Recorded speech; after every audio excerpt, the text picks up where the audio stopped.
भूख लागल बा। तू पागल ना, तू तो हमार राजा बेटा। तो चलिए दोस्तों, आप सभी को बता देना चाहता हूं कि भोजपुरी के दबंग स्टार खेसारी लाल यादव की फिल्म फरिश्ता का first day box office collection कितना रहा और इस फिल्म को कितना सिनेमा हॉल मिले हैं, इसी फिल्म के बारे में इस वीडियो में बताने वाला हूं। तो हाँ दोस्तों, इस वीडियो को लास्ट तक देखते रहे और जो लोग चैनल को सब्सक्राइब नहीं किए हैं तो आपसे रिक्वेस्ट है कि चैनल को सब्सक्राइब करना न भूलें। तो चलिए दोस्तों, वीडियो को शुरू करते हैं। आप सभी को पता होगा दबंग स्टार खेसारी लाल यादव की फिल्म आप सभी के नज़दीकी सिनेमा घरों में रिलीज कर दिया गया है। और दोस्तों, इस फिल्म को बिहार में 25 सिनेमा घर मिला है, जो कि आप अपने मोबाइल स्क्रीन पर देख सकते हैं। और जगहों का लिस्ट अभी नहीं आया, यह सिर्फ बिहार के सिनेमा घरों का है।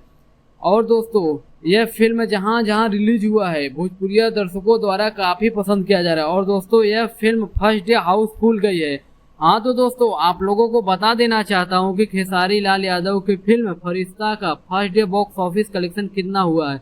दोस्तों, ये फिल्म बिहार में केजीएफ के पीछे छोड़ दिया है। दोस्तों, ऐसा मैं नहीं बोल रहा हूँ, खुद खेसारी लाल यादव बोल रहे हैं अपने लाइव में, खुद देख लीजिए। केजीएफ के जवन इनिशियल रहे बाबू, वो इनिशियल लोग के प्यार जवन केजीएफ के मिलल बिहार में, वह प्यार आज फरिश्ते के मिलता। तो दिल से प्रणाम। तो दोस्तों, आपने देखा खेसारी लाल यादव ने खुद अपने लाइव के माध्यम से कहा कि यह फिल्म केजीएफ के जैसा ओपनिंग मिला है। तो दोस्तों, अभी ये फिल्म हर जगह हाउसफुल जा रही है। तो दोस्तों, क्या ये फिल्म भोजपुरी में एक नया इतिहास रचेगी? कमेंट में हमें जरूर बताएं। धन्यवाद दोस्तों।